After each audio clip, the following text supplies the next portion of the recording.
അസ്സലാമു അലൈക്കും വറഹ്മത്തുള്ളാഹി. പ്രിയ സഹോദരി സഹോദരന്മാരെ, നമ്മുടെ നാട് പുതിയ രാഷ്ട്രീയ സമവാക്യങ്ങളെ നേരിൽ കണ്ടുകൊണ്ടിരിക്കുന്ന, ചർച്ച ചെയ്തുകൊണ്ടിരിക്കുന്ന, പല വിവാദങ്ങളിലൂടെയും കടന്നുപോയിക്കൊണ്ടിരിക്കുന്ന ഒരു സമയത്താണുള്ളത്. പോസിറ്റീവ് മീഡിയ ഇന്ന് ഇവിഷയകമായി ഒരു പുതിയ ഇടപെടൽ നടത്തുകയാണ്.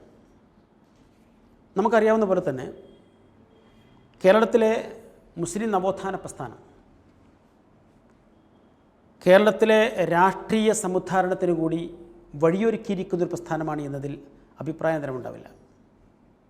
ഇന്ത്യൻ സ്വാതന്ത്ര്യ സമരത്തിൻ്റെ കേരള പതിപ്പ് പൂർത്തീകരിക്കണമെങ്കിൽ അതിൽ വക്കം അബ്ദുൽ ഖാദർ മൗലവി, KM സീതി സാഹിബ്, KM മൗലവി, മൊയ്ദ് മൗലവി, മുഹമ്മദ് അബ്ദുറഹിമാൻ സാഹിബ് തുടങ്ങിയിരിക്കുന്ന മുസ്ലിം നവോത്ഥാന നായകന്മാരുടെ ചരിത്രം കൂടി ചേർത്ത് വെക്കുമ്പോഴാണ് അത് പൂർണ്ണമാകുന്നത്.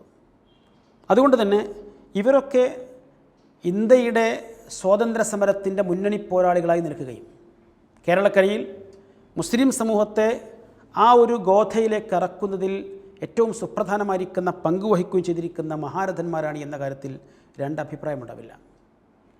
അങ്ങനെയുള്ള ആളുകൾ സ്വാഭാവികമായും ഇന്ത്യ സ്വതന്ത്രമാകുമ്പോൾ ഇവിടെയുള്ള ഭരണ സംവിധാനങ്ങളിലും അവരുടേതായിരിക്കുന്ന ഉത്തരവാദിത്വം നിർവഹിക്കാൻ ശ്രമിച്ചിട്ടുണ്ട്. രണ്ട് ധാരകൾ ഈ വിഷയത്തിൽ കാണാൻ സാധിക്കും. എന്തൊക്കെയാണെങ്കിലും മതേതര ജനാധിപത്യ മൂല്യങ്ങൾ സംരക്ഷിക്കുമെന്നുറപ്പുള്ള, അല്ലെങ്കിൽ അത് മുഖമുദ്രയാക്കിയിട്ടുള്ള രാഷ്ട്രീയ സംവിധാനങ്ങളെ സഹായിക്കുന്നതിലും അതിനെ പരിപോഷിപ്പിക്കുന്നതിലും അതിനെ വളർത്തുന്നതിലും അതിൻ്റെ കൂടെ നിന്നുകൊണ്ട് പ്രവർത്തിക്കുന്നതിലും നവോത്ഥാന പ്രസ്ഥാനത്തിന് ഒരിക്കലും ഒരു പ്രയാസമുണ്ടായിട്ടില്ല എന്ന് മാത്രമല്ല, അവർ ആ നിലക്ക് തന്നെയാണ് ഇക്കാലം അത്രയും മുന്നോട്ട് പോയിട്ടുള്ളത്. അതുകൊണ്ട് തന്നെ നമുക്ക് നേരെ വർഗീയ ആരോപണങ്ങളോ തീവ്രവാദ ആരോപണങ്ങളോ മതരാഷ്ട്രവാദ ആരോപണങ്ങളോ അങ്ങനെയൊന്നും കടന്നു വരാറില്ല. അതൊക്കെ കൃത്യമായ നിലപാടുള്ള ആളുകളാണ് നമ്മളെന്നുള്ളതാണ്. ഇപ്പോഴത്തെ പുതിയ ചർച്ച നമുക്കറിയാവുന്ന പോലെ തന്നെ UDFിലേക്ക് വെൽഫെയർ പാർട്ടി കൂടി കടന്നു വരുന്നു എന്നും, അല്ലെങ്കിൽ വന്നിരിക്കുന്നു എന്നും, അവരുമായി ചില അലയൻസ് ഉണ്ടാക്കിയിട്ടുണ്ട്, ചില നീക്കുപോക്കുകൾ ഉണ്ടാക്കിയിട്ടുണ്ട് എന്നും, അല്ലെങ്കിൽ അത്രയെങ്കിലും ഉണ്ടാകുമെന്നും ഒക്കെയുള്ള പലതരത്തിലുള്ള ചർച്ചകൾ കഴിഞ്ഞ ദിവസങ്ങളിലെ ചാനൽ ചർച്ചകളൊക്കെ ശ്രദ്ധിച്ചവരായിരിക്കും നമ്മൾ. ഇവിടെ രാഷ്ട്രീയ രംഗത്ത് ഓരോ കക്ഷികൾക്കും അവർക്ക് താല്പര്യമുള്ളവരുമായി കൂട്ടുകൂടുന്നതും പുതിയ സംഗതിയൊന്നുമല്ല. ചിലതൊക്കെ വിട്ടുപിരിയുന്നതും നമ്മൾ കണ്ടുകൊണ്ടിരിക്കുന്നുണ്ട്. എന്നാൽ വെൽഫെയർ പാർട്ടി UDFുമായി ഒരു അലയൻസ് ഉണ്ടാക്കുകയോ അല്ലെങ്കിൽ അതിൽ കക്ഷിയായി മാറുകയോ അതുമല്ലെങ്കിൽ അവരുമായൊരു നീക്കുപോക്കുണ്ടാക്കുകയൊക്കെ ചെയ്താൽ അതിനെ എങ്ങനെയാണ് കേരളത്തിലെ മുസ്ലിം സമൂഹം പൊതുവിലും നവോത്ഥാന പ്രസ്ഥാനത്തിൻ്റെ ആളുകൾ പ്രത്യേകിച്ചും നോക്കിക്കാണുന്നത് എന്നുള്ളത് ചർച്ച ചെയ്യേണ്ടുന്ന വിഷയം തന്നെയാണ്. അതാണ് ഇവിടേക്ക് കൊണ്ടുവരുന്നത്. ആദ്യമായി പറയാനുള്ളത്, ഇന്ത്യൻ നാഷണൽ കോൺഗ്രസ് അവരാണല്ലോ കേരളത്തിലും UDFിന് നേതൃത്വം കൊടുക്കുന്നത്. ഇന്ത്യൻ നാഷണൽ കോൺഗ്രസ് ഇന്ത്യയുടെ സ്വാതന്ത്ര്യ സമരത്തിൻ്റെ പശ്ചാത്തലത്തിൽ അതിന് നേതൃത്വം കൊടുത്ത് അങ്ങനെ വളർന്നു വന്നിട്ടുള്ള പ്രസ്ഥാനമാണ് എന്നതിൽ ആർക്കും വ്യത്യസ്തമായിരിക്കുന്ന വീക്ഷണം ഉണ്ടാവില്ല. അതുപോലെ തന്നെ ഇന്ത്യൻ യൂണിയൻ മുസ്ലിം ലീഗ്, നമുക്കറിയാം പേര് മുസ്ലിം എന്നാണെങ്കിൽ പോലും ദളിതുകളെ കൂടി ചേർത്ത് പിടിച്ചുകൊണ്ട് ഒരു ന്യൂനപക്ഷ പ്രസ്ഥാനമായി നിലകൊള്ളുന്ന, അതോടൊപ്പം മതേതര മൂല്യങ്ങൾ കാത്തുസൂക്ഷിക്കുന്ന, മതേതര മുഖത്തോടു കൂടി നിലകൊള്ളുന്ന ഒരു പ്രസ്ഥാനമാണ് ഇന്ത്യൻ യൂണിയൻ മുസ്ലിം ലീഗ്. പല നിലക്കുള്ള രാഷ്ട്രീയ സമവാക്യങ്ങൾ കേരളത്തിൽ മാറി മറിഞ്ഞു വന്നപ്പോഴൊക്കെയും ഈ രണ്ട് പ്രധാനപ്പെട്ട രാഷ്ട്രീയ പ്രസ്ഥാനങ്ങളുടെയും ഈ മുഖമുദ്ര തകർന്നിട്ടില്ല എന്നുള്ളതൊരു വസ്തുതയാണ്. ഇന്നും ആ മതേതര മുഖം കാത്തു സൂക്ഷിച്ചുകൊണ്ട് മുന്നോട്ട് പോകാൻ അവർക്ക് സാധിച്ചിട്ടുണ്ട് ഇതുവരെയും. എന്നാൽ അതിൻ്റെ മതേതരത്വപരമായിരിക്കുന്ന സമീപനങ്ങളിൽ മാറ്റം വരുമോ, അതിൽ ആശങ്കപ്പെടേണ്ടതുണ്ടോ തുടങ്ങിയിരിക്കുന്ന കാര്യങ്ങളാണ് പുതിയ സമവാക്യങ്ങൾ ചർച്ച ചെയ്യുമ്പോൾ നമുക്കും ശ്രദ്ധയിൽപ്പെടുത്താനുള്ള കാര്യങ്ങളെന്നാണ്. അതാണ് ഈ വിഷയത്തിൻ്റെ മർമ്മം. കഴിഞ്ഞ ഏതാനും മാസങ്ങളായി ഒളിഞ്ഞും തെളിഞ്ഞുമൊക്കെ ഇങ്ങനെയുള്ള ചർച്ചകളൊക്കെ വന്നുകൊണ്ടിരിക്കുന്നുണ്ട്. ഇന്ത്യൻ യൂണിയൻ മുസ്ലിം ലീഗിൻ്റെ ചില നേതാക്കന്മാർ വെൽഫെയർ പാർട്ടിയുമായി അലയൻസ് ഉണ്ടാക്കാൻ പോകുന്നു എന്ന വാർത്തകളും, അതോടൊപ്പം തന്നെ യൂത്ത് ലീഗ് അടക്കമുള്ള യുവജന വിഭാഗം അടക്കമുള്ള ചില ഉത്തരവാദപ്പെട്ട നേതാക്കന്മാരും പ്രവർത്തകന്മാരും ഇതിനെ ശക്തമായി എതിർക്കുന്നു എന്നൊക്കെയുള്ള ചില പ്രസ്താവനകളും അതുപോലെയുള്ള സംസാരങ്ങളും ഒക്കെ നമ്മൾ കഴിഞ്ഞ മാസങ്ങളിൽ കേട്ടതാണ്. അതിൻ്റെ അനുബന്ധമായി കേരളത്തിലെ മുസ്ലിം സമൂഹത്തിലെ ഏറ്റവും വലിയ സംഘടനയായിരിക്കുന്ന സമസ്ത കേരള ജമിയത്തുൽ ഉലമയുടെ ഉത്തരവാദപ്പെട്ട ആളുകളടക്കം ഈ വിഷയമായി ഏറെക്കുറെ കാര്യങ്ങൾ സംസാരിച്ചിട്ടുണ്ട്. എല്ലാ വിഭാഗത്തിൻ്റെയും യുവജന വിഭാഗങ്ങൾ ഇക്കാര്യത്തിൽ കൂടിയാലോചിച്ച് ചില ധാരണകളൊക്കെ ഉണ്ടാക്കുവാനും ശ്രമിച്ചിട്ടുണ്ട്.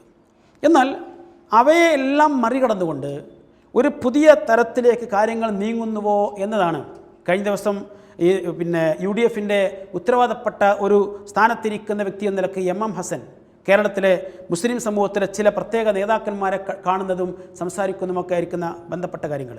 ഇതെല്ലാം ചേർത്ത് വായിച്ചുകൊണ്ട് ചില കാര്യങ്ങൾ പറയുന്നത് അത് മറ്റൊന്നുമല്ല. നമുക്കറിയാം, ഇങ്ങനെ ഒരു അലയൻസ് ഉണ്ടാവുകയാണെങ്കിൽ, ഇപ്പോൾ ഉണ്ടായി എന്ന് പറയുന്നില്ല, കാരണം 23-ാം തീയതിയുടെ മീറ്റിങ്ങോടുകൂടിയാണ് ഒരു ധാരണയിലേക്ക് എത്തുക എന്നൊക്കെയുള്ള സംസാരങ്ങളുണ്ട്, അതുകൊണ്ട് അങ്ങനെ പറയുന്നത്. എന്തായാലും അങ്ങനെ ഒരു ധാരണയിലേക്ക് എത്തുകയാണെങ്കിൽ അത് ഞാൻ പറയുന്ന UDF എന്ന് മാത്രമല്ല LDF ആണെങ്കിലും ഏതു മതേതര കക്ഷികളാണെങ്കിലും ആ മതേതര കക്ഷികൾക്ക് വെൽഫെയർ പാർട്ടി പോലെയുള്ള ഒരു സംഘടനയുമായി, ഒരു പാർട്ടിയുമായി അലയൻസ് ഉണ്ടാക്കിയാൽ എന്തൊക്കെ നേട്ടങ്ങളാണ് ഉണ്ടാവാൻ പോകുന്നത് എന്നും അതോടൊപ്പം എന്തെല്ലാം കോട്ടങ്ങളുണ്ടാകുമെന്നും ഇതിൽ നേട്ടങ്ങളാണോ കോട്ടങ്ങളാണോ മികച്ചു നിൽക്കുക എന്നുമൊക്കെയുള്ള ഒരു വിലയിരുത്തൽ സ്വാഭാവികമായും ഈ സാഹചര്യത്തിൽ കരണീയമായിരിക്കുമെന്നാണ് വിചാരിക്കുന്നത്. ഇവിടെ നേരത്തെ ഈ ഇഷ്യൂ വന്നപ്പോൾ നമുക്കറിയാം, തുടങ്ങിയ സമയത്ത് തന്നെ കേരളത്തിലെ നവോത്ഥാന പ്രസ്ഥാനത്തിൻ്റെ ഉത്തരവാദപ്പെട്ട ആളുകൾ രാഷ്ട്രീയ രംഗത്തുള്ള ആളുകളുമായി നേരിൽ കാണുകയും അതുപോലെ അല്ലാതെയുമൊക്കെ ബന്ധപ്പെട്ടുകൊണ്ട് കാര്യങ്ങൾ സംസാരിച്ചിരുന്നു. അപ്പോഴൊക്കെ അവർ പറഞ്ഞത് അങ്ങനെ ഒരു അലയൻസ് ഉണ്ടാവില്ല, അതിൻ്റെ ശ്രമങ്ങളില്ല, അതിങ്ങനെ ഒരു ആളുകളുടെ സംശയങ്ങളാണ് എന്നൊക്കെ പറഞ്ഞിട്ട് അവരിങ്ങനെ അതിൽ മാറുക ചെയ്തത്. എന്നാൽ പിന്നീട് അതിങ്ങനെ വേറെ രൂപത്തിലേക്ക് വരികയും ആ ഒരു ഘട്ടത്തിൽ വെൽഫെയർ പാർട്ടിയുടെ സംസ്ഥാന നേതാക്കന്മാർ തന്നെ കേരളത്തിലെ വിവിധ മുസ്ലിം സംഘടനകളുടെ നേതാക്കന്മാരുമായി ടെലിഫോണിലൂടെയും അതുപോലെ നേരിട്ടും തന്നെ ബന്ധപ്പെടുകയും കുറേ കാര്യങ്ങൾ സംസാരിക്കുകയും അവരുടെ പിന്തുണ ആവശ്യപ്പെടുകയൊക്കെ ചെയ്തിരുന്നു. അങ്ങനെയുള്ള ഒരു സംഘം എന്നെയും സമീപിച്ചിരുന്നു. അതുകൊണ്ട് എനിക്കത് കൃത്യമായിട്ട് പറയാൻ കഴിയും. അപ്പം നമുക്കൊക്കെ അവരോട് പറഞ്ഞതും അല്ലെങ്കിൽ പറയാനുള്ളതുമായിരിക്കുന്ന കാര്യം ഒന്നാണ് എന്ന് പറഞ്ഞാൽ, പ്രത്യേകിച്ച് കേരളത്തിലെ മുസ്ലിം നവോത്ഥാന പ്രസ്ഥാനം രാഷ്ട്രീയ രംഗത്ത് വളരെ കൃത്യമായ അവബോധമുള്ള പ്രവർത്തകർ ഉൾക്കൊള്ളുന്നവരാണ്. അഥവാ ഓരോ ഇലക്ഷൻ വരുമ്പോഴും നിങ്ങൾ ഈ ഒരു ഇലക്ഷനിൽ ഇന്നാൾക്ക് വോട്ട് ചെയ്യണം, ഇന്നാൾക്ക് വോട്ട് ചെയ്തുകൂടാ, ഓരോ നിയമസഭാ മണ്ഡലത്തിലും അല്ലെങ്കിൽ ഓരോ പഞ്ചായത്ത് വാർഡുകളിലുമൊക്കെ നിങ്ങൾ ഇന്ന സമീപനമാണ് സ്വീകരിക്കേണ്ടത് എന്ന് പ്രത്യേകം സംസ്ഥാന തലത്തിൽ നിന്ന് ഒരു സർക്കുലർ അയച്ചോ മറ്റോ നിർദ്ദേശങ്ങൾ കൊടുക്കേണ്ട അത്രയും ദുർബലരല്ല പ്രത്യേകിച്ച് നവോത്ഥാന പ്രസ്ഥാനത്തിൻ്റെ മുജാഹിദ് പ്രസ്ഥാനത്തിൻ്റെ പ്രവർത്തകന്മാർ എന്നതാണ് അതിന് ഏറ്റവും വലിയ പ്രത്യേകത. അവർക്ക് കൃത്യമായ വിഷയത്തിൽ ബോധമുണ്ട്. ആ ബോധമുള്ള ആളുകളാണ് അവർ. അതുകൊണ്ട് തന്നെ ഓരോ സന്ദർഭത്തിലും ഉയർന്നു പ്രവർത്തിക്കുവാനും ഉണർന്നു പ്രവർത്തിക്കുവാനും അവർക്ക് കഴിയും. അവർ അവരുടെ നിലപാട് സ്വീകരിച്ചുകൊണ്ട് മുന്നോട്ട് പോവുകയും ചെയ്യും. അതുകൊണ്ട് തന്നെ ഏതെങ്കിലും ഒരു പാർട്ടിക്ക് പിന്തുണ അറിയിക്കുകയോ അല്ലെങ്കിൽ പിന്തുണ പിൻവലിക്കുകയോ ചെയ്യുക എന്ന് പറയുന്നൊരു സമീപനമൊന്നും മുജാഹിദ് പ്രസ്ഥാനത്തിൻ്റെ നാളിതുവരെയുള്ള സമീപനങ്ങൾ ഉള്ളതല്ല. എന്നിട്ട് നമ്മൾ അവരോട് പറഞ്ഞു, എന്നാലും ചില പ്രത്യേകമായിരിക്കുന്ന ഘട്ടങ്ങളിൽ പ്രസ്ഥാനത്തിൻ്റെ തന്നെ അടിത്തറയെ ചോദ്യം ചെയ്യുന്ന വിധത്തിലുള്ള ചില പ്രശ്നങ്ങളൊക്കെ ഉണ്ടാകുമ്പോൾ ചില നടപടിക്രമങ്ങൾ അതിൻ്റെ ഭാഗമായി പ്രസ്ഥാനത്തിൻ്റെ മേഖലയിൽ ഉണ്ടാവാറുണ്ട്. അതിൻ്റെ 1-2 ഉദാഹരണങ്ങളും നമ്മളവരുടെ ശ്രദ്ധയിൽപ്പെടുത്തുക. മറ്റൊന്നുമല്ല, നമുക്കറിയാം, കോഴിക്കോട് മുജാഹിദ് സെൻറ്റർ ഒരു രാത്രിയുടെ ഇരുട്ടിൽ ചില സാമൂഹ്യദ്രോഹികൾ അത് ബോംബ് വെച്ച് തകർക്കാൻ ശ്രമിച്ചിരിക്കുന്ന ഒരു കേസ്. ആ കേസ് ഇന്നും എന്തായി എന്നറിയില്ല, അതങ്ങനെ കിടക്കുന്നുണ്ട്. ആ ഒരു പ്രശ്നമുണ്ടായപ്പോൾ മുജാഹിദ് പ്രസ്ഥാനത്തിൻ്റെ നേതാക്കന്മാർ അന്ന് അവിടുത്തെ കോഴിക്കോട് പാർലമെൻറ്റ് മണ്ഡലത്തിൽ നിന്ന് ജയിച്ചു വന്നിരിക്കുന്ന MP കെ മുരളീധരനാണ്. കെ മുരളീധരനുമായി പലപ്പോഴും ബന്ധപ്പെടാൻ ശ്രമിച്ചപ്പോഴൊക്കെ അദ്ദേഹം വീട്ടിൽ വിളിച്ചാൽ കിട്ടുന്നത് ബാത്റൂമിലാണ് അല്ലെങ്കിൽ പുറത്താണ്, ഇവിടെ ഇല്ല, അങ്ങനെയുള്ള കാര്യങ്ങളാണ്. അപ്പോൾ നമുക്കതിൻ്റെ ഒരു ചില കാര്യങ്ങൾ മനസ്സിലായി. ആ സമയത്ത് നമ്മൾ പറഞ്ഞിരുന്നു കുറച്ചു കാലം ചിലപ്പോൾ നിങ്ങൾ അവിടെ തന്നെ ഇരിക്കേണ്ടി വരും. അതിനനുബന്ധമായി കോഴിക്കോട് പാർലമെൻറ്റ് നിയോജക മണ്ഡലത്തിന് ബേസ് ചെയ്തുകൊണ്ട് ഒരു പ്രതിഷേധ പ്രോഗ്രാം, ഒരു റാലിയും ഒരു വലിയ ഒരു സമ്മേളനമൊക്കെ കോഴിക്കോട്ട് മുജാഹിദ് പ്രവർത്തകർ സംഘടിപ്പിച്ചു. ഈ സമയത്ത് അന്ന് പത്രക്കാരും അതുപോലെയുള്ള മറ്റ് രാഷ്ട്രീയ നിരീക്ഷകന്മാരുമൊക്കെ നമ്മുടെ നേതാക്കന്മാരെ കണ്ട് ചോദിച്ചിരുന്നു, നിങ്ങളൊരു രാഷ്ട്രീയ പാർട്ടിയല്ലല്ലോ, പിന്നെന്തുകൊണ്ടാണ് ഒരു പാർലമെൻറ്റ് മണ്ഡലാടിസ്ഥാനത്തിൽ ഇങ്ങനൊരു പ്രതിഷേധ പരിപാടി സംഘടിപ്പിക്കുന്നത്? നമ്മളവരോട് പറഞ്ഞു, ചില കാര്യങ്ങൾ രാഷ്ട്രീയപരമായും അറിയിക്കേണ്ട സന്ദർഭങ്ങളിൽ അങ്ങനെ ചില കാര്യങ്ങൾ വേണ്ടിവരും. പ്രത്യേകിച്ച് ഇതൊരു മുന്നറിയിപ്പാണ്, ഒരു സൂചനയാണ് എന്ന് നമ്മളവർ ബോധ്യപ്പെടുത്തിയിരുന്നു. അതിൻ്റെ അനുബന്ധമായി നടന്നിട്ടുള്ള പാർലമെൻറ്റ് ഇലക്ഷനിൽ കെ മുരളീധരന് പരാജയപ്പെടുകയും അദ്ദേഹം വീട്ടിലിരിക്കേണ്ടി വരികയും ചെയ്തു എന്നുള്ളത് ഒരു അനുഭവമാണ്, ഒരു വസ്തുതയാണ്. ഞാൻ പറഞ്ഞു വന്നത്, നമ്മുടെ രാഷ്ട്രീയ രംഗത്തെ ആളുകൾക്ക് സ്വാതന്ത്ര്യമുണ്ട്, അവരങ്ങനെ മുന്നോട്ട് പോകുന്നവരാണ്. പക്ഷെ പ്രസ്ഥാനത്തിൻ്റെ തന്നെ അടിത്തറ മാന്താൻ വേണ്ടി ശ്രമിക്കുന്ന സാഹചര്യങ്ങളൊക്കെ വരുമ്പോൾ നമ്മുടെ പ്രവർത്തകന്മാർക്ക് അവരുടെ ഉത്തരവാദിത്വം നിർവഹിക്കുവാൻ ഇതൊന്നും തടസ്സമാവുകയില്ല എന്നതിൻ്റെ ഏറ്റവും നല്ല ഉദാഹരണമായിരുന്നു കെ മുരളീധരൻ അന്ന് വീട്ടിലിരിക്കേണ്ടി വന്നത് എന്നാണ് സൂചിപ്പിച്ചത്. ഇതുപോലെ തന്നെ 2002 ചില പ്രശ്നങ്ങൾക്ക് ശേഷം ഉണ്ടായ ചില പ്രതിസന്ധികൾ. ആ പ്രതിസന്ധികളിലും ഒരു രാഷ്ട്രീയ പ്രസ്ഥാനത്തിൻ്റെ ചില നേതാക്കന്മാരും മറ്റുമൊക്കെ നമ്മളോട് ചിറ്റമനയം കാണിക്കുകയും നമ്മുടെ പ്രവർത്തകരെ വല്ലാതെ പ്രയാസപ്പെടുത്തുമൊക്കെ ചെയ്തിരിക്കുന്ന ചില പശ്ചാത്തലത്തിൽ തിരുവമ്പാടിയാണെന്ന് എനിക്ക് തോന്നുന്നത്, ചില നിയോജക മണ്ഡലത്തിലൊക്കെ ചിലരെയൊക്കെ മാറ്റി നിർത്തേണ്ടി വന്ന അല്ലെങ്കിൽ അവരെ വീട്ടിലിരുത്തേണ്ടി വന്നിരിക്കുന്ന സാഹചര്യങ്ങളും രാഷ്ട്രീയ രംഗത്ത് ചരിത്രമറിയുന്ന ആളുകൾക്ക് കൃത്യമായി ബോധമുണ്ടായിരിക്കും. ഞാനിത് പറയുന്നത് മുജാഹിദ് പ്രസ്ഥാനം അല്ലെങ്കിൽ നവോത്ഥാന പ്രസ്ഥാനം കൃത്യമായി ഇന്ന പാർട്ടിക്ക് വോട്ട് ചെയ്യണം, വോട്ട് ചെയ്ത് എന്ന് പറയുന്ന ടീമല്ല. പക്ഷേ മതേതര മൂല്യങ്ങൾ കാത്തു സൂക്ഷിച്ചുകൊണ്ട് മുന്നോട്ട് പോകാൻ നമ്മൾ പ്രതിജ്ഞാബദ്ധരാണ് എന്നുള്ളത് വ്യക്തമാണ്. അതൊക്കെ ഉണ്ടാകുമ്പോഴും ചില പ്രത്യേക പ്രതിസന്ധികളോ പ്രശ്നങ്ങളോ വരുമ്പോൾ ഒരു നിലപാടെടുത്ത് മുന്നോട്ട് പോകാൻ ഈ പ്രസ്ഥാനത്തിന് ഒരിക്കലും ഒരു പ്രയാസവും ഉണ്ടാവാറില്ല എന്നുകൂടി ചൂണ്ടിക്കാണിക്കാനാണ്. അത് ഞാൻ ഇവരോടും നമ്മൾ ഈ വെൽഫെയർ പാർട്ടിയുടെ ആളുകളോട് നമ്മൾ ശ്രദ്ധയിൽപ്പെടുത്തിയത്. ഇതാണ് വിഷയം. ഇപ്പോൾ ഞാൻ പറഞ്ഞു വരുന്നത്, വെൽഫെയർ പാർട്ടി എന്ന സംഘടനയുമായി ആ പാർട്ടിയുമായി അല്ലെങ്കിൽ അവരെ UDF ചേർത്താൽ അല്ലെങ്കിൽ LDF ചേർത്താൽ വേറെ ഏതെങ്കിലും മതേതര കക്ഷികളുമായി അവർക്കൊരു അലയൻസ് ഉണ്ടായാൽ അതുകൊണ്ട് എന്തൊക്കെ ഗുണങ്ങൾ, എന്തൊക്കെ ദോഷങ്ങൾ, എന്തൊക്കെ നേട്ടം, എന്തൊക്കെ കോട്ടം ഉണ്ടാകുമെന്ന് വിലയിരുത്തപ്പെടേണ്ടതുണ്ട്. ഞാൻ തുടക്കത്തിൽ പറഞ്ഞുവല്ലോ, ഇന്ത്യൻ നാഷണൽ കോൺഗ്രസ് ആണെങ്കിലും ഇന്ത്യൻ യൂണിയൻ മുസ്ലിം ലീഗ് ആണെങ്കിലും അത് ഒരു മതേതര മുഖം നിലനിർത്തി മുന്നോട്ട് പോകുന്ന സംഘടനകളാണ്, പ്രസ്ഥാനങ്ങളാണ്. അതിൻ്റെ ആ മതേതര മുഖം നഷ്ടപ്പെടുത്തുവാൻ മാത്രമുള്ള എന്തെങ്കിലും ഒരു സംഗതി ഈ വരുന്ന ആളുകളിൽ നിന്ന് കിട്ടാനുണ്ടോ എന്നുള്ളത് പരിശോധിക്കേണ്ടതുണ്ട്. ഇപ്പോൾ നമുക്കറിയാം, വെൽഫെയർ പാർട്ടിയുടെ അടിസ്ഥാനം ഇന്ത്യൻ ജമാഅത്തെ ഇസ്ലാമിയാണ്. ഇന്ത്യൻ ജമാഅത്തെ ഇസ്ലാമി എന്ന സംഘടന രൂപീകരിക്കപ്പെടുന്നത് തന്നെ ഇന്ത്യൻ സ്വാതന്ത്ര്യ സമരത്തിൻ്റെ പശ്ചാത്തലത്തിലാണ് എന്ന് അവരുടെ കൃതികൾ തന്നെ വായിച്ചാൽ മനസ്സിലാവും. 1940-കളിലെ രാഷ്ട്രീയപരമായിരിക്കുന്ന പ്രശ്നങ്ങൾക്കിടയിൽ നിന്നാണ് ഇന്ത്യൻ ജമാഅത്തെ ഇസ്ലാമി രൂപീകരിക്കപ്പെടുന്നത് എന്ന് നമുക്ക് ചരിത്രം വായിച്ചാൽ മനസ്സിലാവും. എന്നാൽ എന്തായിരുന്നു ഇന്ത്യൻ ജമാഅത്തെ ഇസ്ലാമി എന്ന ആ പ്രസ്ഥാനത്തിൻ്റെ ലക്ഷ്യം അല്ലെങ്കിൽ അവർ മുന്നോട്ട് വെച്ച മാർഗ്ഗങ്ങളൊക്കെ എന്തായിരുന്നു? അവർ മുന്നോട്ട് വെച്ചത് ഇസ്ലാം എന്ന് പറഞ്ഞാൽ അതൊരു ആരാധനകളിലും ആചാരങ്ങളിലും ഒതുങ്ങി നിൽക്കാത്ത, അങ്ങനെ ഒതുങ്ങി നിൽക്കണം നമ്മൾ പറയുന്നില്ല, കുറച്ച് മുന്നോട്ട് പോകേണ്ടത് തന്നെയാണ്. പക്ഷേ അതിനപ്പുറത്ത് അതൊരു രാഷ്ട്രീയ സംവിധാനമാണ്. അതുകൊണ്ട് ഒരു മുസ്ലിം ഒരു രാജ്യത്ത് ജീവിക്കുമ്പോൾ ആ മുസ്ലിമിനൊരു സമ്പൂർണ്ണ മുസ്ലിമായി മാറണമെങ്കിൽ, ഒരു യഥാർത്ഥ മുസ്ലിമായി മാറണമെങ്കിൽ അവൻ ജീവിക്കുന്ന ആ നാട് ഇസ്ലാമിക വ്യവസ്ഥിതിക്ക് കീഴിലേക്ക് കൊണ്ടുവരണം, അഥവാ അതൊരു ഇസ്ലാമിക രാഷ്ട്രമായി പരിവർത്തിപ്പിക്കപ്പെടണം. അന്ന് മാത്രമേ തങ്ങളുടെ മതം, തങ്ങളുടെ ഇസ്ലാം സമ്പൂർണ്ണമാവുകയുള്ളൂ, അങ്ങനെയാണ് മുന്നോട്ട് പോകാൻ കഴിയുകയുള്ളൂ എന്ന് വിചാരിക്കുന്ന അബുൽ അല മൗദൂദി സാഹിബ് തുടങ്ങി വച്ചിരിക്കുന്ന പ്രത്യയശാസ്ത്രവും പ്രസ്ഥാനവുമാണ് ഇന്ത്യൻ ജമാഅത്തെ ഇസ്ലാമി. അതുകൊണ്ട് തന്നെ നമുക്കറിയാം, ഇന്ത്യയിലെ സ്വാതന്ത്ര്യ സമരം നടക്കുമ്പോൾ ബ്രിട്ടീഷുകാർക്കെതിരിൽ ഇന്ത്യയിലെ മുസ്ലിങ്ങളും അതുപോലെ ഹിന്ദുക്കളും മറ്റു മതസ്ഥരും മതമില്ലാത്തവരുമൊക്കെ തന്നെ കൈകോർത്ത് പിടിച്ചുകൊണ്ട് ഒരേപോലെ പരിശ്രമിച്ചുകൊണ്ടിരിക്കുന്ന സമയത്ത് ഇന്ത്യൻ മുസ്ലിങ്ങളെ സ്വാതന്ത്ര്യ സമരത്തിന് പിൻവലിക്കുവാനും പിന്തിരിപ്പിക്കുവാനുമുള്ള ശ്രമങ്ങളാണ് മൗദൂദി സാഹിബിൻ്റെ ഭാഗത്ത് നിന്ന് ആദ്യം ഉണ്ടാകുന്നത്. അതിൻ്റെ കാരണം മറ്റൊന്നുമില്ല, ഇവിടെ ഇപ്പോൾ ഈ സാമ്രാജ്യത്വ ഭരണം അല്ലെങ്കിൽ ബ്രിട്ടീഷ് ഭരണം അവസാനിച്ച് ഇന്ത്യയിലെ ജനായത്ത ഭരണം കടന്നു വന്നാൽ തന്നെയും പ്രത്യേകിച്ച് എന്താ മാറ്റം വരാനുള്ളത്? സാമ്രാജ്യത്വം എന്ന് പറയുമ്പോൾ ഒരു ദൈവമെന്ന് പറയാം, എന്നാൽ ജനാധിപത്യം എന്ന് പറയുമ്പോൾ ഒരുപാട് ദൈവങ്ങളായി മാറുന്നു എന്നല്ലാതെ പ്രത്യേകിച്ച് മാറ്റങ്ങളൊന്നും സംഭവിക്കാനില്ല. അതുകൊണ്ട് ഇങ്ങനെയുള്ളൊരു സ്വാതന്ത്ര്യ സമരത്തിന് സംഭാവനയായി നമുക്ക് നൽകാൻ കഴിയുന്നത് ശാപപ്രാർത്ഥനകൾ മാത്രമാണ് എന്ന രൂപത്തിലാണ് മൗദൂദി സാഹിബും അദ്ദേഹത്തിൻ്റെ പ്രസ്ഥാനവും ഈ വിഷയത്തോട് കാണിച്ചിരിക്കുന്ന പ്രതികരണങ്ങൾ. ഇന്ത്യൻ മുസ്ലിങ്ങളായി ചെവിക്കൊണ്ടില്ല, ആ വഴിക്ക് സഞ്ചരിച്ചതുമില്ല. പക്ഷേ അദ്ദേഹം എന്ത് ചെയ്തു?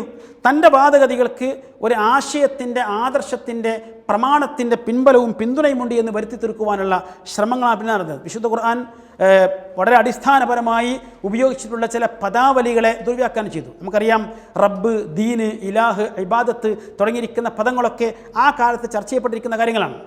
എന്തിനാണിതൊക്കെ? ഈ പദങ്ങളൊക്കെ അർത്ഥമാക്കുന്നത് ഒരു മുസ്ലിം ജീവിക്കുന്ന നാട് ഇസ്ലാമിക രാഷ്ട്രമായി പരിവർത്തിപ്പിക്കുമ്പോഴേ അവർക്ക് യഥാർത്ഥ മുസ്ലിങ്ങളായി, ശരിയായ മുസ്ലിങ്ങളായി ജീവിക്കാൻ സാധിക്കുകയുള്ളൂ എന്ന, അല്ലെങ്കിൽ അതാണ് ഇസ്ലാമിൻ്റെ സമ്പൂർണ്ണമായിരിക്കുന്ന രൂപം എന്ന രൂപത്തിലുള്ള സംസാരങ്ങൾക്കാണ് അവർ ഈ പദങ്ങളൊക്കെ ഉപയോഗിച്ചത്.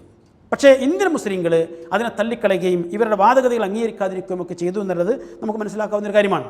അവിടുന്ന് കുറച്ചുകൂടി മുന്നോട്ട് വന്നു. ഇന്ത്യക്ക് സ്വാതന്ത്ര്യം ലഭിച്ചു. ഇന്ത്യക്ക് സ്വാതന്ത്ര്യം ലഭിച്ചപ്പോൾ മൗദൂദി സാഹിബ് പാകിസ്ഥാനിലേക്ക് മാറി. അദ്ദേഹത്തിന് പദമുള്ള ഇടം അവിടെ ആയതുകൊണ്ട് അങ്ങോട്ട് മാറുകയാണ് ചെയ്തത്. എന്നാൽ ഇന്ത്യയിൽ ഇവിടെ തന്നെ പിടിച്ചു നിൽക്കുന്ന മുസ്ലിം സമൂഹം, നമുക്കറിയാം, ഇന്ത്യ രാജ്യത്ത് നിന്ന് അന്ന് ഒരാൾക്ക് പാകിസ്ഥാനിലേക്ക് മാറാൻ, ഒരു പാകിസ്ഥാൻ പൗരത്വം ലഭിക്കാൻ ഒരു പ്രയാസമില്ല. എന്നിട്ട് പോലും ഇന്ത്യയുടെ ജനാധിപത്യ മതേതര മൂല്യങ്ങൾ കാത്തു സൂക്ഷിച്ചുകൊണ്ട് ഈ പിറന്ന മണ്ണിൽ തന്നെ ജീവിക്കണമെന്ന് ആഗ്രഹിച്ചുകൊണ്ട് ഇവിടെ നിന്ന് നിലനിന്നവരാണ് ഇവിടുത്തെ മുസ്ലിം സമൂഹം. അങ്ങനെയുള്ള ആ സമൂഹത്തോട് ഇദ്ദേഹത്തിന് നൽകാനുണ്ടായിരുന്ന ഉപദേശങ്ങൾ നമ്മൾ പരിശോധിക്കേണ്ടതുണ്ട്. അതിൽ ഏറ്റവും പ്രധാനം ഇന്ത്യയുടെ രാഷ്ട്രീയ സംവിധാനങ്ങളോട് സഹകരിക്കുന്നതിലാണ്.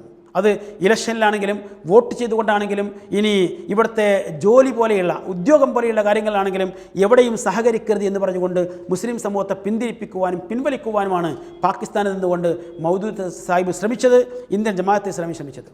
പതിറ്റാണ്ടുകളോളം ഇവിടുത്തെ ഇലക്ഷൻ പ്രക്രിയകളെ, തെരഞ്ഞെടുപ്പ് പ്രക്രിയകളെ പൂർണ്ണമായി ബഹിഷ്കരിക്കുകയും ഇലക്ഷനിൽ പങ്കെടുക്കുന്നതും വോട്ട് ചെയ്യുന്നതും അനുബന്ധമായിരിക്കുന്ന കാര്യങ്ങൾ സ്വീകരിക്കുന്നതും സർക്കാർ ജോലിയടക്കമുള്ള കാര്യങ്ങൾ സ്വീകരിക്കുന്നതുമൊക്കെ മതവിരുദ്ധവും ചില സന്ദർഭങ്ങളിൽ കടുത്ത അപരാധമായിരിക്കുന്ന ബഹുദൈവാരാധനയുടെ തരത്തിൽപ്പെട്ടിരിക്കുന്ന കാര്യങ്ങളുമൊക്കെയാണ് എന്ന് അവർ എഴുതിയും പറഞ്ഞും പ്രസംഗിച്ചും ആളുകളെ ബോധവൽക്കരിക്കാൻ ശ്രമിച്ചിട്ടുണ്ട്.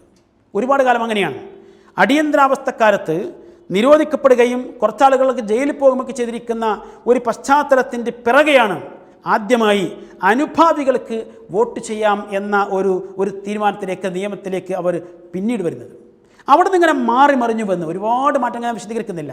ആ മാറ്റങ്ങളൊക്കെ അവരിങ്ങനെ കൊണ്ടുവരുമ്പോൾ എന്ന് പറഞ്ഞാൽ ഒരു വേള ബഹുദൈവാരാധനയാണ്, ഷിർക്കാണ്, കുഫറാണ്, ഹറാമാണ് എന്നൊക്കെ പറഞ്ഞു വെച്ചിരിക്കുന്ന കാര്യങ്ങൾ പിന്നെ ഹലാലാകുന്നു, തൗഹീദാകുന്നു, അങ്ങനെ മാറി മാറി വരികയാണ്.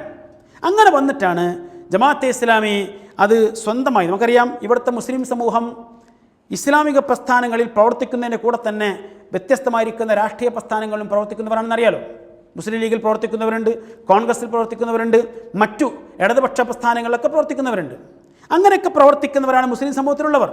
അതിനെക്കുറിച്ച് സാധാരണ ഇവർ പ്രചരിപ്പിച്ചു പോന്നിരുന്നത് ദീനും ദുനിയാവും ഒന്നാണെന്നിരിക്കെ അവയെ രണ്ടാക്കി തുണ്ടമാക്കി മാറ്റുന്ന സിസ്റ്റമാണ് ഇവിടെയുള്ള മതവിശ്വാസികൾ മുസ്ലിങ്ങൾ ചെയ്തുകൊണ്ടിരിക്കുന്നത്.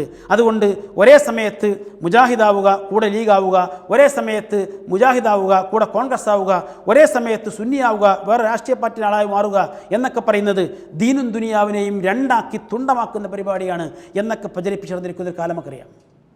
അങ്ങനെ വന്നിരിക്കുന്ന ആളുകൾ അതൊക്കെ പറയാനുള്ള കാരണം എന്താ അറിയോ? ഇസ്ലാം എന്ന് പറഞ്ഞാൽ അതിൽ മതവും അതിനകത്തുണ്ട്, രാഷ്ട്രീയവും അതിൻ്റെ അകത്തുണ്ട്, എല്ലാം അതിനകത്തുണ്ട് എന്ന നിലക്കാണ് ഈ പറഞ്ഞു വന്നിരിക്കുന്നത്. നമുക്കറിയാം പ്രവാചക തിരുമേനി സ്വല്ലല്ലാഹു അലൈഹി വസല്ലം ഇസ്ലാമിനെ പഠിപ്പിക്കുമ്പോൾ ഒരു മുസ്ലിം എന്ന നിലക്ക് നമ്മൾ എത്തിച്ചേരാൻ സാധ്യതയുള്ള എല്ലാ മേഖലകളെക്കുറിച്ചും ഖുർആനും പ്രവാചക അധ്യാപനവും സംസാരിച്ചിട്ടുണ്ട്. അത് സംസാരിക്കേണ്ടതുണ്ട്. പക്ഷേ അവിടെ എത്തിച്ചേരുമ്പോൾ പാലിക്കേണ്ട മര്യാദകൾ പറഞ്ഞു എന്നല്ലാതെ അവിടേക്ക് എത്തുക എന്നാണ് എല്ലാ കാര്യത്തിലും നമ്മുടെ ലക്ഷ്യമെന്ന് ഖുർആൻ പ്രവാചക അധ്യാപകർ പറഞ്ഞില്ല. അപ്പം കൃത്യമായിട്ട് നമുക്ക് മനസ്സിലാവും.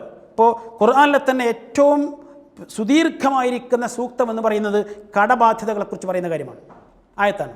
എന്നാൽ കടബാധ്യതകളെക്കുറിച്ച് ഇത്രയും കൃത്യമായി കണിശമായി ഖുർആൻ പറയുന്നതിനാൽ നമ്മളൊരു യഥാർത്ഥ മുസ്ലിമായി മാറണമെങ്കിൽ, ഒരു സമ്പൂർണ്ണ മുസ്ലിമായി മാറണമെങ്കിൽ ആരിൽ നിന്നെങ്കിലും ഒരു 10,000-10,000 രൂപ കടം വാങ്ങിയിരിക്കണം, എന്നാലേ സമ്പൂർണ്ണ മുസ്ലിമാവുകയുള്ളൂ എന്നൊരാൾ പറയുന്നുവെങ്കിൽ അയാൾക്ക് നമ്മൾ നൽകുന്ന സ്ഥാനം എന്തായിരിക്കും, അല്ലെങ്കിൽ മനസ്സിൽ അയാളെക്കുറിച്ച് എന്തായിരിക്കും ഒരു ധാരണ എന്ന് നമുക്ക് ആലോചിക്കാവുന്നതാണ്. ഇതേപോലെയാണ് വിഷയം. നമുക്ക് ഒരു വ്യക്തി എന്ന നിലക്ക് നിർവഹിക്കേണ്ട കാര്യങ്ങളുണ്ട്, കുടുംബത്തിൽ അംഗം എന്ന നിലക്ക് നിർവഹിക്കേണ്ട കാര്യങ്ങളുണ്ട്, സാമൂഹ്യ ജീവി എന്ന നിലക്ക് നിർവഹിക്കേണ്ട കാര്യങ്ങളുണ്ട്. അതേപോലെ തന്നെ ഒരു രാഷ്ട്രത്തിൻ്റെ നിർമ്മാണത്തിലും അനുബന്ധമായിരിക്കുന്ന കാര്യങ്ങളുമൊക്കെ നമുക്ക് നിർവഹിക്കേണ്ടതായിരിക്കുന്ന കാര്യങ്ങളുണ്ട്. ചിലപ്പോൾ ഒരു പഞ്ചായത്ത് മെമ്പർ ആവാം, ഒരു പഞ്ചായത്ത് പ്രസിഡൻ്റ് ആവാം, ഒരു നിയമസഭാ സാമാജികനാവാം, അതുപോലെ പാർലമെൻറ്റിലെത്താം, പ്രധാനമന്ത്രിയോ പ്രസിഡൻ്റോ ഒക്കെ ആവാം. ഇങ്ങനെയൊക്കെ എത്തിച്ചേരാൻ സാധ്യതയുള്ള സാഹചര്യങ്ങളിൽ നമ്മൾ ഏതു നിലപാട് സ്വീകരിക്കണം എന്നുകൂടി പറയുമ്പോഴാണ് ഖുർആൻ ആ വിഷയത്തിലുള്ള നിർദ്ദേശം നൽകിയെന്ന് പറയാം. ആ നിലക്ക് ഖുർആനും പ്രവാചകാധ്യാപനങ്ങളും ചില നിർദ്ദേശങ്ങൾ നൽകിയെന്നല്ലാതെ നമ്മുടെ അടിസ്ഥാന ലക്ഷ്യം തന്നെ ഒരു ഇസ്ലാമിക ഭരണം സ്ഥാപിക്കലാണ്, ഇസ്ലാമിക രാഷ്ട്രം സ്ഥാപിക്കലാണ് എന്ന് ഖുർആനോ പ്രവാചകാധ്യാപനങ്ങളോ പഠിപ്പിച്ചില്ല എന്നത് നാം വ്യക്തമായി മനസ്സിലാക്കുന്നൊരു കാര്യമാണ്. അതുകൊണ്ട് തന്നെയാണ് ഇന്ത്യൻ ജമാഅത്തെ ഇസ്ലാമി മുസ്ലിം സമൂഹത്തിൽ നിന്ന് വേറിട്ടുന്നതും അവർ ഒറ്റപ്പെട്ടു പോയതുമെന്നുള്ളത് തിരിച്ചറിയേണ്ടതാണ്. അങ്ങനെയുള്ളൊരു പാർട്ടി പിൽക്കാലത്ത് ഇന്ത്യയിലെ രാഷ്ട്രീയ രംഗത്തേക്ക് വരുന്നു.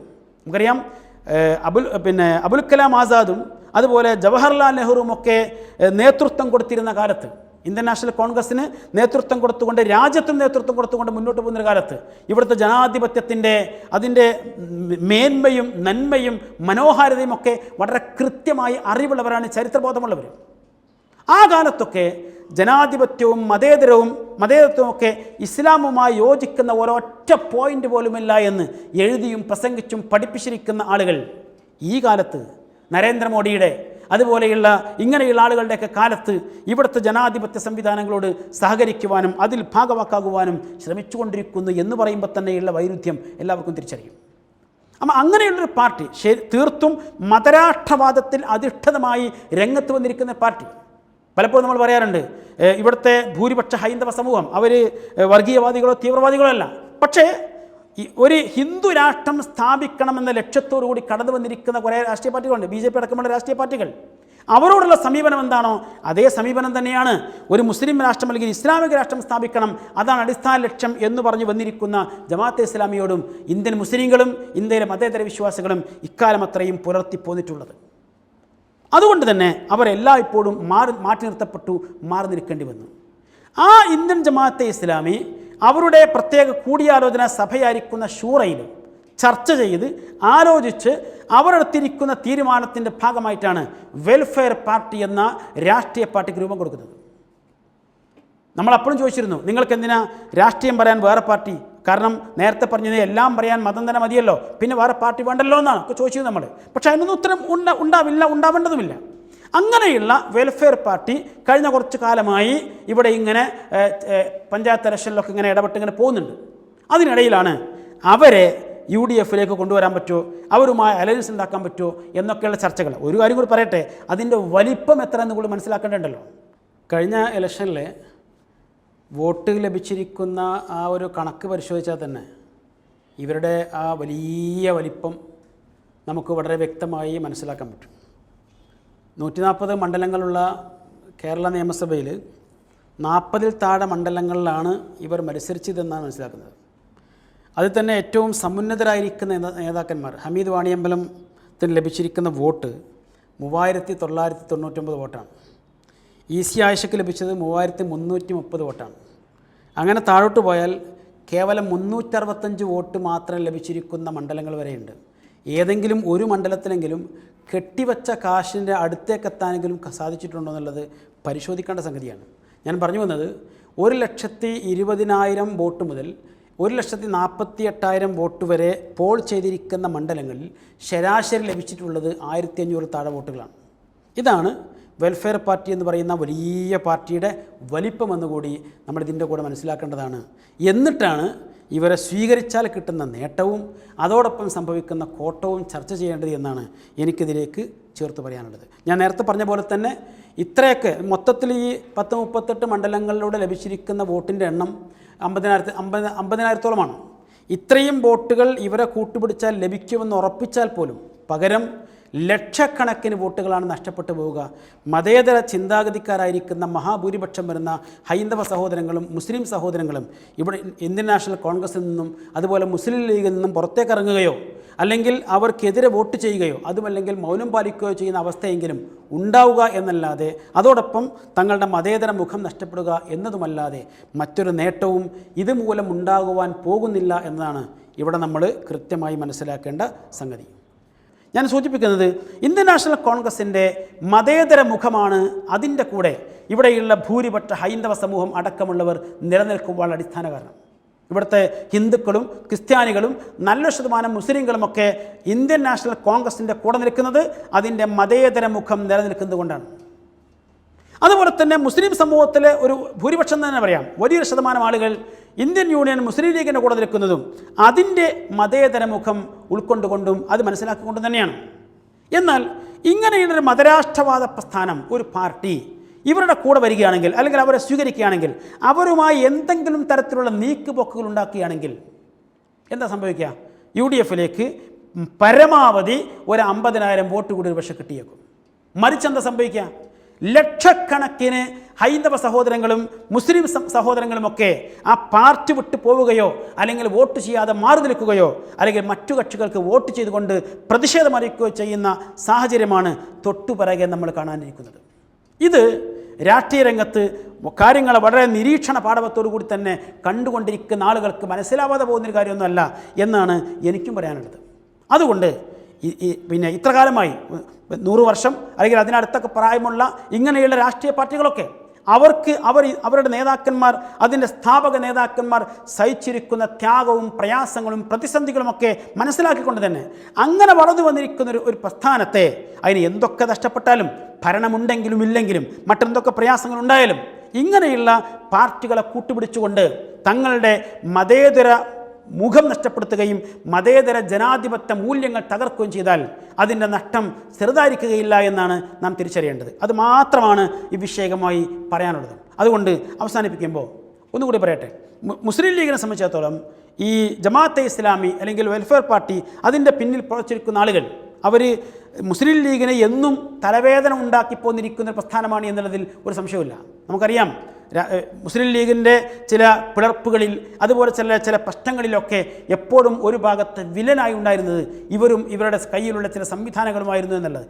ഇന്ത്യൻ യൂണിയൻ മുസ്ലിം ലീഗിൻ്റെ ഗർജിക്കുന്ന സിംഹം എന്നൊക്കെ പേര് അറിയപ്പെട്ടിരുന്ന പിന്നെ സുലൈമാൻ സേട്ടു സാഹിബിനെ അന്ന് അടർത്തിയെടുത്ത് ഒന്നുമല്ലാതാക്കി മാറ്റുന്നതിൽ ഈ വെൽഫെയർ പാർട്ടിയുടെ പിതാക്കന്മാർക്കുള്ള പങ്ക് എത്രമാത്രമാണ് എന്ന് അറിയാത്തവരല്ല മുസ്ലിം ലീഗിൻ്റെ പ്രവർത്തകന്മാരും നേതാക്കന്മാരും എന്നുകൂടി ഇതിൻ്റെ കൂടെ മനസ്സിലാക്കേണ്ടതുണ്ട്. അങ്ങനെ പല ഘട്ടങ്ങളിലും ഏതൊക്കെ സന്ദർഭങ്ങളിൽ മുസ്ലിം ലീഗിനെ നേരിട്ടും അല്ലാതെയും ഉപദ്രവിക്കുവാനും കഷ്ടപ്പെടുത്തുവാനും ആക്ഷേപിക്കുവാനും ഒക്കെ അവസരം കിട്ടുമോ, അതിൽ ഒന്നുപോലും നഷ്ടപ്പെടുത്താത്ത ടീമാണ് ഇവർ എന്നുള്ളത് ഒരു വസ്തുത.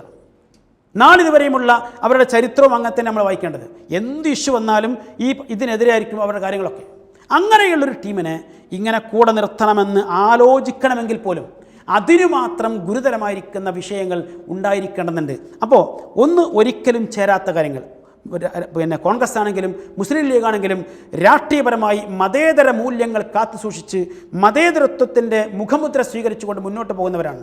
എന്നാൽ വെൽഫെയർ പാർട്ടി അത് മുളച്ചു വന്നതും വളർന്നു വന്നതും മതരാഷ്ട്രവാദത്തിലും അതിൻ്റെ അടിസ്ഥാനത്തിലുള്ള തീവ്രമായിരിക്കുന്ന ചിന്താഗതികളിലും വർഗീയമായിരിക്കുന്ന ചിന്താഗതികളിലും തന്നെയാണ് എന്നിരിക്കെ അങ്ങനെയുള്ള ടീമിനെ കൂടെ ചേർത്താൽ ഈ പാർട്ടിക്കുണ്ടാകുന്ന ഏറ്റവും വലിയ നഷ്ടം ചരിത്രപരമായി അവർക്ക് നേടിയെടുക്കാൻ കഴിഞ്ഞിരിക്കുന്ന അവരുടെ മുഖമുദ്ര, അവരുടെ മുഖം തന്നെ നഷ്ടപ്പെടുന്ന സാഹചര്യം ഉണ്ടാകുമെന്നുള്ളതാണ്. മാത്രമല്ല, അതോടൊപ്പം ഇപ്പോൾ കൂടെ നിൽക്കുന്ന ലക്ഷക്കണക്കിന് ഹൈന്ദവ മുസ്ലിം സഹോദരങ്ങൾ മതേതര ധാരയെക്കുറിച്ച് പ്രതീക്ഷയുള്ള ആ നിലക്ക് ആ പാർട്ടിയിൽ പ്രവർത്തിച്ചു കൊണ്ടിരിക്കുന്ന ആളുകൾക്ക് ഇവിടം വിട്ടുപോകാനുള്ള അവസരമൊരുക്കുകയായിരിക്കും ചെയ്യുന്നത് എന്ന് പറഞ്ഞാൽ ആത്യന്തികമായി ഇപ്പോൾ വർത്തമാനകാലത്തും ഭാവിയിലും നഷ്ടങ്ങളുടെ ഒരു വലിയ പരമ്പരക്കാണ് ഇവിടെ തുടക്കം കുറിക്കാൻ പോകുന്നത് എന്നാണ് ഞാൻ ചൂണ്ടിക്കാണിച്ചത്. അതുകൊണ്ട് ഇങ്ങനെയുള്ള ഇത് വലതുപക്ഷത്തെ മാത്രമല്ല ഞാൻ പറയും, ഇടതുപക്ഷമാണെങ്കിലും ഏതു പക്ഷത്തുള്ളവരാണെങ്കിലും മതേതര പാർട്ടികൾക്ക് ഒരിക്കലും സ്വീകരിക്കുവാനോ ഉൾക്കൊള്ളുവാനോ കൂടെ നിർത്തുവാനോ ഒരു ചെറിയ നീക്കുപോക്കുണ്ടാക്കുവാനോ പോലും സാധ്യതയില്ലാത്ത അത്രമാത്രം മാറ്റി നിർത്തപ്പെടേണ്ട മതരാഷ്ട്രവാദത്തിൻ്റെ അടിത്തറയിൽ വളർന്നു വന്നിരിക്കുന്ന പ്രസ്ഥാനമാണ് വെൽഫെയർ പാർട്ടി എന്ന് തിരിച്ചറിഞ്ഞുകൊണ്ട്, അതുപോലെയുള്ള വേറെ ചില പാർട്ടികളുണ്ട്, ആ നിലക്ക് തിരിച്ചറിഞ്ഞുകൊണ്ടായിരിക്കണം ഈ മതേതര കക്ഷികൾ മുന്നോട്ട് പോകേണ്ടത്. അതിപ്പോൾ അല്ലാത്ത ഒരു സമീപനം സ്വീകരിക്കുകയാണെങ്കിൽ BJPയെയും കൂടെ ചേർക്കാം. കാരണം ഇതിലേറെ വോട്ട് അപ്പുറത്തുണ്ടാവുമല്ലോ. അതും ഈ നിലക്ക് പേര് BJP ഭാരതീയ ജനതാ പാർട്ടി എന്നല്ലേ, ഹിന്ദു പാർട്ടി എന്ന് പ്രത്യക്ഷത്ത് പേരൊന്നുമില്ല, അതുകൊണ്ട് വേണമെങ്കിൽ അങ്ങനെയും ആലോചിച്ചുകൂടെ എന്നൊക്കെ ആളുകൾ വിചാരിച്ചാൽ തീർച്ചയായും നഷ്ടം കോൺഗ്രസിനും മുസ്ലിം ലീഗിനും അതുപോലെയുള്ള മതേതര കക്ഷികൾക്കും തന്നെയായിരിക്കും എന്ന് തിരിച്ചറിഞ്ഞുകൊണ്ട് ഇപ്പോൾ ഇങ്ങനെ ചർച്ച നടത്തിക്കൊണ്ടിരിക്കുന്ന ഈ വിഷയത്തിൽ കൃത്യമായ വ്യക്തമായ ആളുകൾക്ക് ബോധ്യം വരുന്ന യാതൊരു ആശങ്കക്കും ഇട നൽകാത്ത വിധത്തിലുള്ള തീരുമാനങ്ങളെടുത്ത് മുന്നോട്ട് പോകാൻ സാധിക്കണം. ഈ പ്രസ്ഥാനങ്ങളുടെ മതേതര മുഖങ്ങൾ നഷ്ടപ്പെടാതെ കാത്തുസൂക്ഷിക്കണം.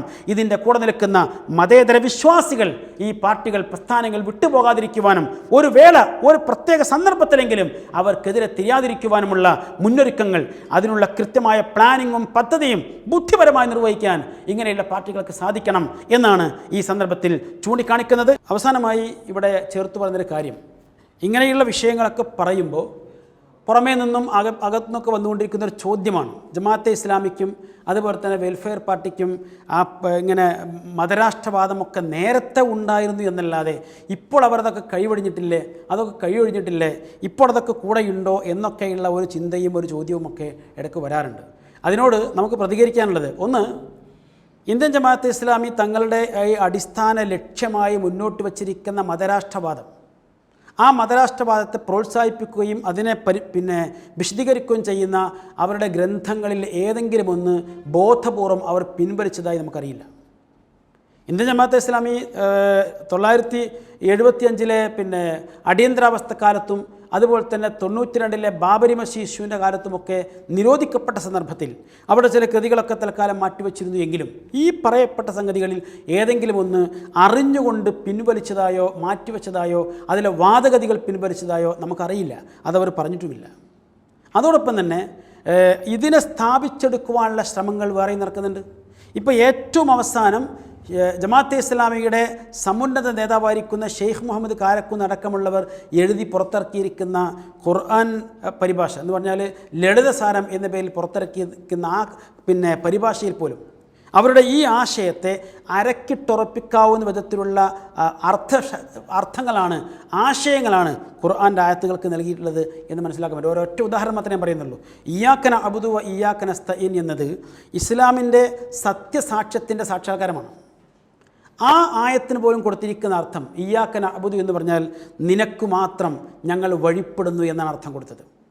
ജമാഅത്തെ ഇസ്ലാമിയുടെ കേരള അമീറായി ദീർഘകാലം സേവനമനുഷ്ഠിച്ചിട്ടുള്ള KC അബ്ദുൽ മൗലവി ഇബാദത്ത് സമഗ്ര പഠനം എന്ന പുസ്തകം എഴുതുമ്പോൾ ഇബാദത്തിന് ലാ ഇലാഹ ഇല്ലല്ലാഹ് എന്ന ആ സത്യസാക്ഷ്യത്തിലുള്ള ഇബാദത്തിന് അനുസരണം, ആരാധന, അടിമവേല എന്നീ 3 അർത്ഥങ്ങളുണ്ട് എന്ന് സമർത്ഥിക്കാനാണ് ശ്രമിച്ചത്.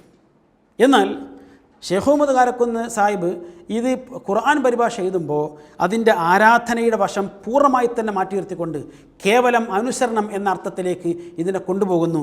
നിനക്ക് മാത്രം ഞങ്ങൾ വഴിപ്പെടുന്നു എന്നാണ് അദ്ദേഹം കൊടുത്തിരിക്കുന്നത്. അതുപോലെ തന്നെ പല സ്ഥലങ്ങളിലും ഖുർആനിലെ ഇബാദത്ത് വന്നിരിക്കുന്ന, നിങ്ങൾ ഇബാദത്ത് ചെയ്യണമെന്ന് പറഞ്ഞിരിക്കുന്ന, അല്ലെങ്കിൽ ഇബാദത്ത് അള്ളാഹുവിന് മാത്രമേ പാടുള്ളൂ എന്ന് പറഞ്ഞിരിക്കുന്ന പലയിടങ്ങളിലും ഇതേപോലെ വഴിപ്പെടുക എന്ന അർത്ഥം കൊടുത്തിരിക്കുന്നതിൻ്റെ അകത്തേക്ക് ഇറങ്ങിച്ചെന്നാൽ മനസ്സിലാകും ഈ പ്രപഞ്ചത്തിൽ അല്ലെങ്കിൽ ഈ ഭൂമിയിൽ ജീവിക്കുന്ന മനുഷ്യർ, പ്രത്യേകിച്ച് വിശ്വാസികൾ, അല്ലാഹുവല്ലാത്ത ഒരു ശക്തിയെയോ ഒരു വ്യക്തിയെയോ ഒരു സംവിധാനത്തെയോ ഒരു നിയമവ്യവസ്ഥയോ ഒരിക്കലും അംഗീകരിച്ചുകൂടാ, അഥവാ അനുസരിച്ചുകൂടാ.